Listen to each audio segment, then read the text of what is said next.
my name is Matt Gunter. I am the Bishop of the Diocese of Fond du Lac, the Episcopal Church in Northeast Wisconsin. I've been talking about a rule of life. I've suggested to the people of the Diocese of Fond du Lac that keeping a particular rule is a good way to deepen our spiritual lives and draw closer to God. I want to speak now about another ancient and classic discipline of the spiritual life, one that is common for Jews and Christians, and for that matter, for Muslims, and that is the keeping of Sabbath. In the Old Testament, after God created the world, He rested, Genesis says, and He set aside the seventh day. And in the law of Moses, we are encouraged to keep the Sabbath. Jesus did not change that teaching. He did say that the Sabbath was made for humans and not humans for the Sabbath, and it's important to keep that straight. But the discipline remains of setting aside particular time to rest and stop from the usual pace of life. Early in the Church's history, we began to celebrate Sunday because it is the day of resurrection, and rather than keeping Sabbath on Saturday, as our Jewish cousins do, we keep Sabbath on Sunday. And I encourage you to consider setting apart Sunday as a day of real rest and recreation. In our frenetic lives, when we run around like dogs chasing their tails, it really is important and even countercultural for us to stop and rest. And remember that God has the world in His hands. God is in control. And however bad things seem or out of control they seem, God has things in hand. So we keep Sabbath on Sunday.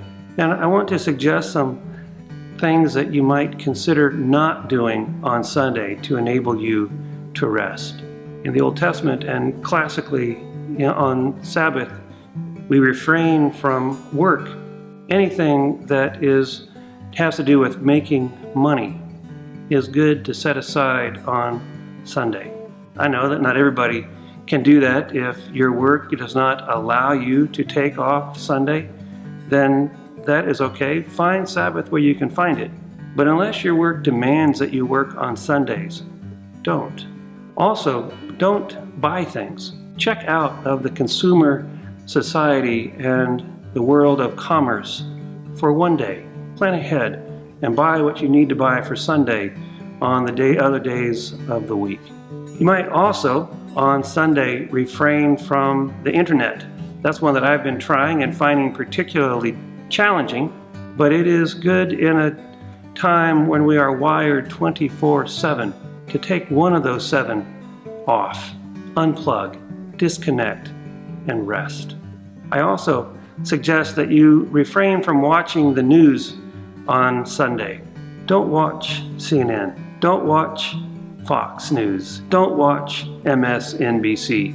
The world, with all of its madness and craziness, will continue one way or the other, whether you pay attention to it or watch it or worry about it. Unplug and remember that God has the world in hand, and you don't need to keep track of it for one day. Sabbath is not just about giving things up, though. It's also about taking things on and paying particular attention to things that matter.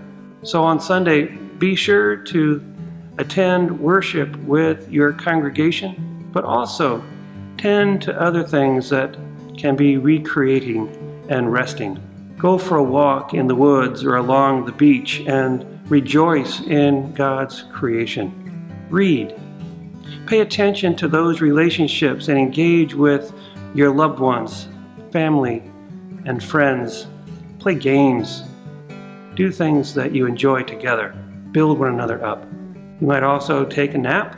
Some of the rabbis historically have said that if you're married on the Sabbath, you might do more than nap. There are other things you can do, whatever it is that will feed your soul and recreate your spirit. You might also on Sunday pause and take a little time to review the week past. How has that week gone? Where have you experienced or shared God's mercy and delight? Where have you missed it? And then pray for the coming week and seek to more fully enter into the mercy and delight of God. Take time off. Take time out. Spend a day tending to things that truly matter, and pay attention to God and trust that He has your life and the life of the world in His hands. Remember the Sabbath and keep it holy. Thank you, and God bless.